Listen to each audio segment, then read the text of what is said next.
कैसे संत होते हैं जिनके संग से जीवन मुक्तता का वर्तमान में भी अनुभव हो जाए।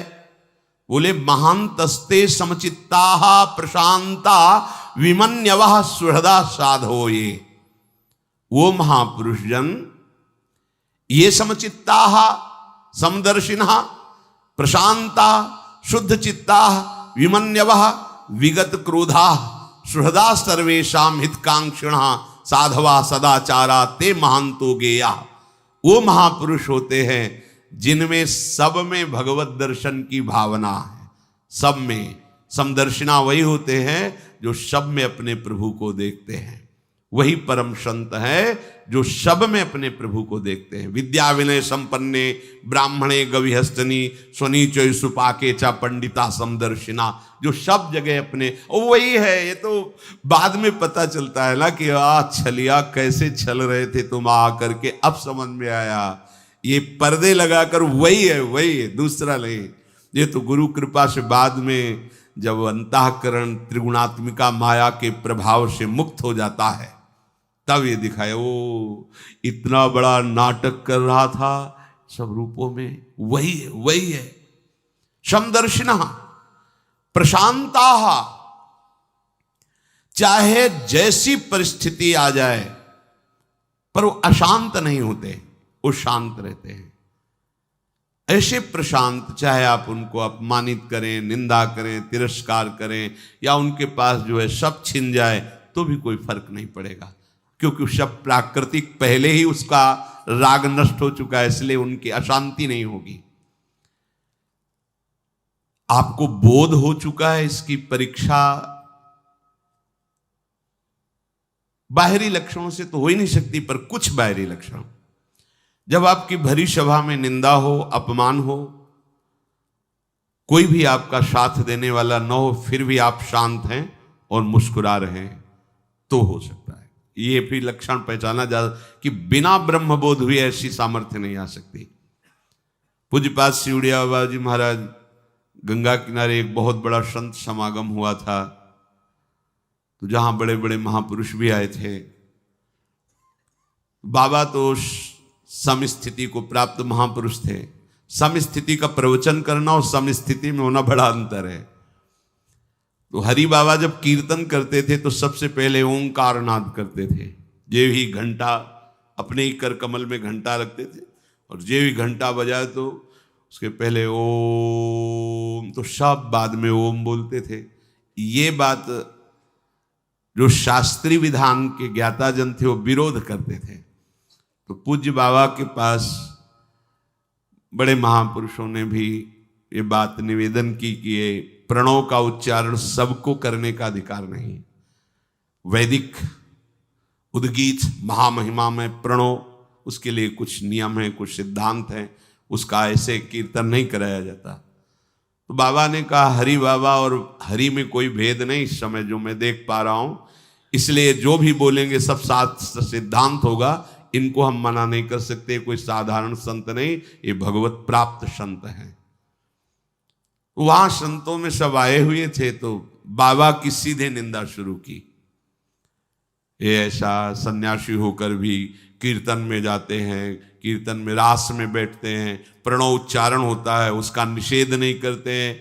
और अब जो मन में आए सो बोल, माइक हाथ में हो फिर बोलने का अवसर हो, फिर क्या कहना है। और विद्वान हो तो शास्त्र के सूत्र ले करके। अब बाबा के एक से एक उद्भट भट्टाचार्य शिष्य थे। बाबा की जब निंदा करे तो सब, बाबा ने सबको शांत किया, सब शांत, चुप बैठो। आधा घंटे तक वो बोलते रहे, शांत हो गए। सभा विसर्जित हुई, बाबा अपनी कुटिया में गए तो जो उनके सब शिष्य थे बोले बाबा एक सेकंड में इसके मुंह बंद कर देंगे हम, ये शास्त्र के श्लोक बोलता है अभी एक से। बोले हाँ, यही हमारे संग का असर तुम पर हुआ है, यही असर हुआ है। तुम हमारा सत्संग सुनते हो, वाणी सुनते हो, देहाभिमान पुष्ट करने के लिए करते हो क्या? वो क्या बोले, वो जो बोल रहे सही बोल रहे हैं। उड़िया बाबा नाम का एक शरीर है ये, और उसकी वो निंदा कर रहे हैं। तो इसकी तो निंदा हम भी करते हैं, शास्त्र भी करते हैं, शरीर कोई बंद नहीं है, ये तो निंदनीय है। और जो उड़िया बाबा का स्वरूप है वो भी है। वो कभी अपनी आत्मा की निंदा कर नहीं सकता। तो जिसकी निंदा होती उसी की निंदा हो रही। तुम लोगों ने क्या सीखा? सब शांत, कोई फर्क नहीं। ये आत्म स्वरूप, ये प्रशांत आत्मा। भगवान कह रहे हैं कैसे संतों का संग वास्तव में वर्तमान में ही जीवन मुक्त कर देता है। बोले समचित्ताहा प्रशांताहा, प्रशांत, बड़ी से बड़ी द्वंद्व की स्थिति आने पर भी मंद मुस्कुराहट और आनंद होना चाहिए, क्योंकि ये सब मायाकृत है। इसमें कोई लाभ नहीं। कोई तुम्हारी निंदा करे तो तुम जल गए, इसका मतलब देह भाव में हो, तभी तो तुम्हें देह की निंदा से परेशानी हुई। आत्मा की कोई निंदा कर सकता है क्या? आत्मस्वरूप की, हमारे स्वरूप की कोई पहुंच है किसी के पास? तो निंदा क्या करेगा? जानता ही नहीं तो क्या निंदा है? जानता है शरीर को, इसकी निंदा तो शास्त्र भी करते हैं। इसकी निंदा ही तो करके इससे राग रहित हुआ जाता है। अगर इसकी वंदना करेंगे तो इसमें राग बना रहेगा, राग बना रहेगा तो दुर्गति बनी रहेगी। इस शरीर ही तो दुर्गति का हेतु है। प्रशांत आत्मा, अभिमन्यवः, क्रोधहीन, कभी क्रोध ना आए। तो संतों में क्रोध क्यों नहीं आता? क्योंकि क्रोध की स्वयं सत्ता नहीं है, ये कामना से प्रकट होता है। अगर कामना है हमारी ये कि सब शांत बैठिए, समझिए, और अभी कोई हल्ला मचाने लगे तो अभी क्रोध आए। हे, तुमको यहां का नियम पता है, शांत बैठना चाहिए, ऐसा। अगर कोई भी कामना है तो क्रोध आने की संभावना है। क्रोध हम उसे ही कह सकते हैं जिसमें देह सुख को लेकर के कामना है। अगर भागवतिक कामना है और उसमें जो आता है वो अपने भजन की बचाव पक्ष या पुष्टता के लिए करता है। जैसे कोई साधक भजन कर, बार बार आसपास कोई विक्षेप कर, तो उसको अंदर जलन होगी। अब वो क्या करेगा? प्रार्थना करेगा या रो देगा? दो बातें हैं। उसका क्रोध प्रकट हुआ, पर वो क्रोध दो रूप में प्रकट हो। हम आपसे हाथ जोड़ते हैं, आप ऐसे बार बार विघ्न क्यों डाल रहे हैं? फिर भी नहीं माना तो रो देगा, प्रभु देख लो, हमें बहुत कष्ट हो रहा, मुझे संभालो। ये साधक की बात है। सिद्ध पुरुष को लाई, वो समय और आनंदित होगा कि भगवान ने अवसर दिया अपनी वृत्ति को पहचानने के लिए। अब आनंदमय होकर के उसी स्थिति से निपट करके भजन में लगा हो, कोई फर्क नहीं पड़ा। क्रोध अगर अंदर आता है तो पूज्य बाबा कहते हैं क्रोध का लक्षण है दुरुक्ति, कठोर वचन, गालियां निकलने लगना, ये क्रोध का स्वरूप है। अगर उपासक में 1 महीने भजन करने के बाद एक बार क्रोध आ गया तो 1 महीने का भजन प्रभाव ढक जाएगा। जो तुम्हें बोध होना चाहिए आनंद नहीं होगा। अब साल में 12 बार आ गया तो हुआ क्या? और यहाँ दिन में 12 बार आता है, दूसरे पर हमें क्योंकि कामनाओं की बौछार हो रही। जो महात्मा जन हैं उनमें कभी कभी क्रोध देखा जाता है, होता नहीं है। क्रोध देखा जाता है। कैसे देखा जाता है? अगर आज से तुमने ऐसी गलत बात की तो हमें ऐसा ऐसा दंड देंगे, ऐसा, और लगता है बड़े गुस्सा हैं। तो ये वास्तविक क्रोध नहीं है, क्योंकि क्रोध में स्वसुख की कामना से, कामा संजायते क्रोधा, क्रोधा स्मृति विभ्रमा। लेकिन ये स्मृति विभ्रम में नहीं है, ये स्मृति प्रदान कर रहे हैं। अगर तुमने गलत आचरण किया, हम दोबारा सुनने को मिला तो तुम समझ लेना ऐसा ऐसा। वो तुम्हें कहां पहुंचा रहे हैं? भगवत स्मृति में। तो क्रोध तो नहीं हुआ, क्योंकि स्मृति विभ्रमा नहीं हुई। और स्मृति विभ्रमा में बुद्धि नाश हो, लेकिन वो तो परम बुद्धि में स्थित है। तो ये क्या हुआ?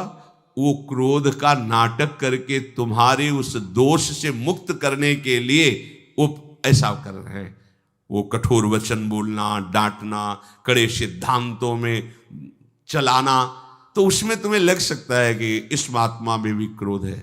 जैसे नारद जी ने देखा कि वो निर्वस्त्र होकर गंगा में ऐसा, तो बहुत, फिर देखा तुम मदिरा भी पिए हैं, इनको होश भी नहीं है, और तुम कुबेर के पुत्र होकर ऐसा, जाओ तुम वृक्ष योनि को प्राप्त हो।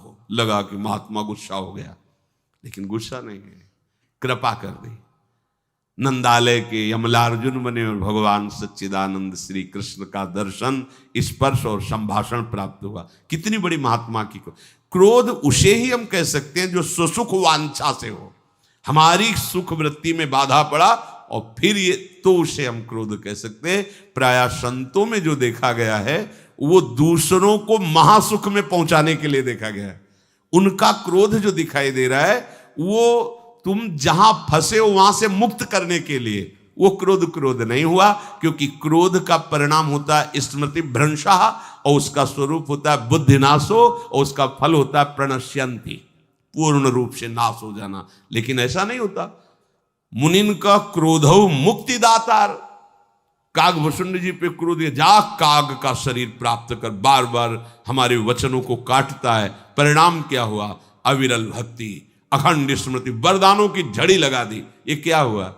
जहां थे उससे भी ऊंचे स्थित। इसीलिए कभी काक शरीर को नहीं त्यागा कि इसी शरीर से मुझे भगवान की निर्मल प्रेम भक्ति मिली, इसीलिए मैं इसको नहीं त्यागता। तो विमन्यवः, कभी जिनको क्रोध नहीं आता, सुहृदा साधो, ये जो सबके मित्र हैं, सुहृद हैं। संत वही है जैसे आपको अपने परिवार में प्रेम होता है उससे ज्यादा प्रेम पूरे विश्व में हो। कोई भी सामने आता है अपना प्यारा आता है। सुहृदा सर्वभूतानाम, समस्त भूतों में उनकी ऐसी भावना होती है। उदार चरितानाम वसुधैव कुटुंबकम, हाँ, सर्वे भवन्तु सुखिना, सर्वे सन्तु निरामयाः, सर्वे भद्राणि पश्यन्तु मां कश्चित् दुःख भाग्। विश्व में किसी को कभी दुख न मिले, सब निरोग रहे, सब स्वस्थ प्रसन्न रहे, ऐसी संतों की भावना होती है।